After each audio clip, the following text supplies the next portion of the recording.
Alright guys, Assalamualaikum dan selamat pagi semua.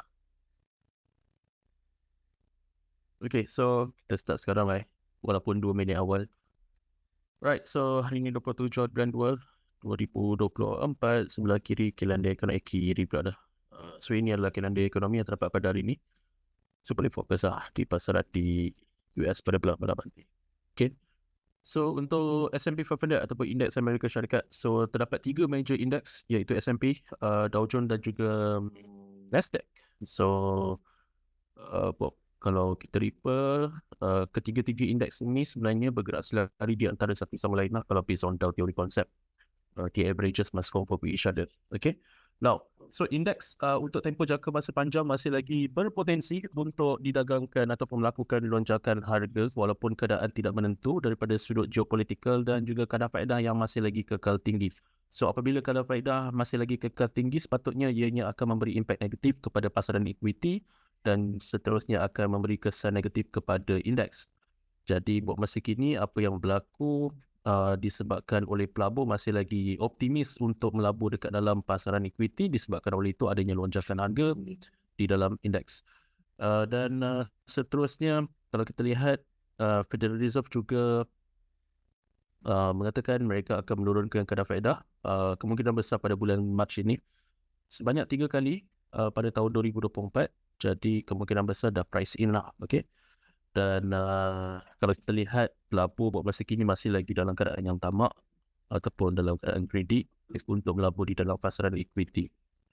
So kalau kita lihat daripada sudut chart untuk tempoh jangka masa panjang on a monthly chart, uptrend is still intact. Okay, uptrend is still intact. So bermaksud untuk tempoh jangka masa panjang, uptrend masih lagi kekal.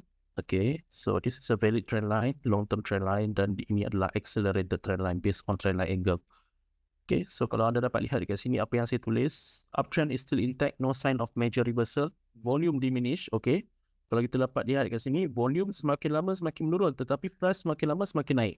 So apa yang berlaku? Ini adalah sign there is no buying interest pun sebenarnya. Okay, and ada potensi ataupun possibility untuk price reverse di masa yang akan datang. So kenaikan ini hanyalah bersifat sementara saja dan kemungkinan besar akan berlakunya kejatuhan di masa yang akan datang because there is no volume.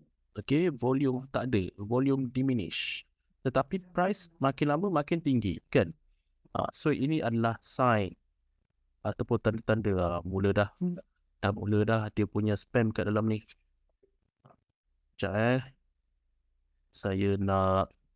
saya nak apa namanya, saya nak remove dia.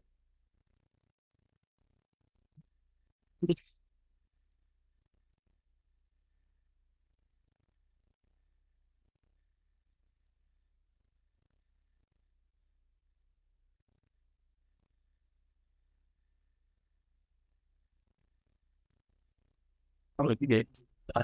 Right, so jangan tekan spam kat dalam tu. So semua tu tak tahulah, mungkin siapa yang hari-hari spam, bukan tak tahu siapa, okay. So macam saya cakap tadi, uptrend is still intact, so long term masih lagi kekal dalam keadaan trending menaik. Okay, dan paras harga juga berada di atas daripada paras sokongan trendline dan juga Tenkan dan juga Kijun Sen. Chico Span juga ahead of price, so this is a sign of momentum is still in a bullish momentum lah for long term, dan price juga berada di atas daripada bullish Kumo Cloud. Tetapi kalau kita lihat daripada sudut yang berbeza, volume dalam keadaan menurun, price dalam keadaan menaik. So this is sign of less buyer interest and also price could reverse soon in the near future. Okay. Now, untuk CBOE VIX, okay, kalau kita nak trade index, kita boleh buat kaitan rapat dia dengan CBOE VIX ataupun volatility index, ataupun kita namakannya sebagai sentiment index. So CBOE VIX pula berada di paras yang terendah iaitu sebanyak 13 mata dan memberi indikasi pelabur masih lagi dalam keadaan tamak untuk melabur di dalam pasaran berisiko tinggi iaitu pasaran equity. Dan indeks sentiment juga berada di fasa accumulation dan potensi untuk ianya melonjak ke paras positif adalah amat tinggi buat masa kini, dan seterusnya akan memberi kesan negatif kepada indeks saham. So bermaksud dekat sini, apa yang kita cuba sampaikan adalah indeks sentimen ini, sentimen index ataupun CBOE VIX, volatility index. Apabila ianya berada di paras 13 mata, ianya berada di paras yang terendah, bermaksud pelabur optimis untuk melabur dekat dalam pasaran equity secara berlebihan ataupun secara tamak. Apabila VIX melonjak tinggi, sebagai contohnya pada zaman COVID-19 pada tempoh hari, VIX melonjak sehingga ke paras 84 mata. Apa yang berlaku adalah indeks didagangkan rendah. Dia terbalik. Apabila VIX didagangkan rendah, indeks akan didagangkan secara positif ataupun tinggi. Apabila VIX didagangkan secara tinggi, indeks akan didagangkan secara rendah. So inilah yang kita dapatkan sebagai sentiment index. Okay. So kalau anda dapat lihat dekat bawah tu, there is a major support and this could be an accumulation phase before any movement to the upside. So sekiranya kenaikan ataupun lonjakan daripada segi mata indeks ini, volatility index ini ke paras sekitar 20 hingga 25, ianya akan memberi kesan negatif kepada pasaran indeks di masa yang akan datang. So I do believe that this is an accumulation phase and it could take some time before dia breakout to the upside, dan kemungkinan besar akan berlakunya kenaikan ataupun kejatuhan di dalam indeks saham di masa yang akan datang adalah disebabkan oleh ianya sudah pun mencapai all time high buat masa kini. Jadi of course akan adanya profit taking di masa yang akan datang. Right?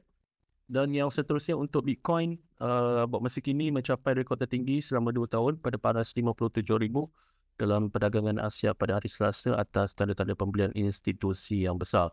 Dan Bitcoin telah melonjak lebih daripada 10% dalam 2 sesi dibantu oleh pengungkapan pada hari Isnin dari pelabur kripto dan juga firma perisian MicroStrategy bahawa mereka baru-baru ini membeli kira-kira 3,000 Bitcoin dengan belanja sebanyak 155 juta US dollar.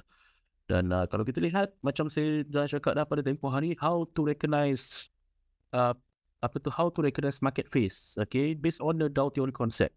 So kalau kita lihat, this is on a monthly chart, long term. So kenapa saya menggunakan konsep Dow theory ini adalah untuk kita melihat fasa mana yang kita berada sekarang. So saya dah tunjukkan chart ini berulang-ulang kali sejak beberapa bulan yang lepas, di mana kemungkinan besar Bitcoin akan mencapai semula ke paras harga tertinggi berdasarkan konsep Dow theory ini kerana adanya pembentukan fasa accumulation. Okay, dan seterusnya ianya mencipta kenaikan peaks and trough yang lebih tinggi, dan sekarang ini kita berada di fasa trending yang barulah. Tetapi sekiranya ianya ingin melonjak dengan lebih tinggi, okay, daripada paras harga yang tertinggi sebelumnya, ianya perlu breakout daripada technical resistance on the monthly chart ini. Dan buat masa kini, there is no sign of major reversal.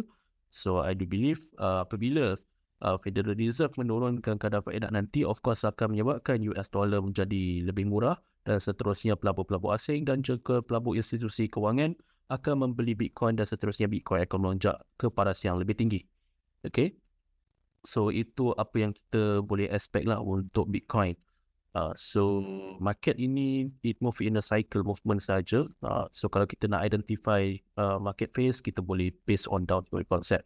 It's just a very simple concept. Okay, kita ada accumulation phase, trading phase. Of course akan ada distribution apabila price mencapai paras harga yang tertinggi, akan menyebabkan kejatuhan semula disebabkan oleh profit taking, dan seterusnya panic selling, dan seterusnya paras harga akan mencapai paras harga yang terendah, dan seterusnya ianya akan bergerak di dalam keadaan sideways semula. Okay, selalunya accumulation phase ini boleh bergerak dalam keadaan sideways untuk tempoh jangka masa panjang ataupun singkat, depends.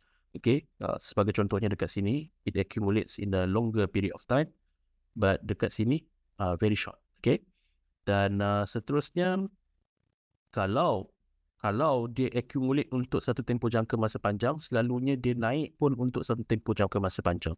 Kalau dia accumulate untuk tempoh jangka masa singkat, kemungkinan besar dia naik juga untuk tempoh jangka masa singkat juga. Okay, so itulah sedikit perkongsian market outlook untuk hari ini, dan sekiranya ada apa-apa soalan boleh ajukan kepada saya sekarang.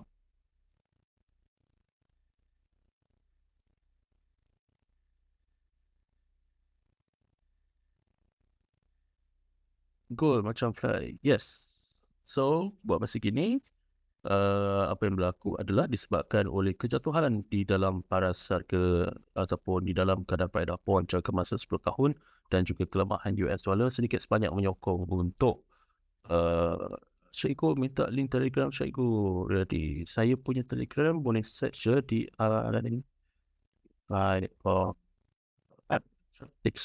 okay. Boleh search, itu adalah Telegram saya. Setiap kali saya akan hantar pakai Outlook at the end of the session dan juga recording session untuk pakai Outlook ke dalam tu. Dan jangan lupa pada 1 March nanti kita akan ada seminar secara kecil-kecilan. Okey, pada 1 March jam 8 malam sehingga 10 malam. Bukan webinar, seminar. Dan semua detail ada dekat dalam Telegram saya dan juga Telegram eMarkets. Anda boleh refer dekat situ. Untuk menghadirkan diri, anda boleh minimum deposit sebanyak 50 US dollar. Okay. Tetapi sekiranya anda ingin menggunakan akaun eMarket untuk trading ataupun selepas sesi tersebut anda nak withdraw, it's all up to you. Okay. But then sesi tersebut kita akan adakan trading competition, okay, menggunakan demo account, bukan account yang anda letak tu. Tetapi kalau anda nak guna account anda sendiri, it's all up to you. Dan juga pada akhir sesi seminar tersebut saya akan berikan satu apa orang panggil indikator percuma yang anda boleh cuba untuk swing dan juga scalping, tak kisah. Tapi saya akan berikan indikator yang decoding menggunakan PineScript di TradingView, dan anda boleh cubalah menggunakan indikator tersebut. Alright, so itu sahajalah sesi dan juga perkongsian untuk hari ini, dan semoga kita jumpa lagi pada esok hari dan juga di masa yang akan datang. Assalamualaikum, sekian, terima kasih dan selamat structure. Bagi penerbang gold hari ini, ada potensi untuk dia naik. Okay, sekejap. Okay dah, kita tunjuk sedikit Okay, untuk gold hari ini. Okay, jom kita tengok gold hari ini.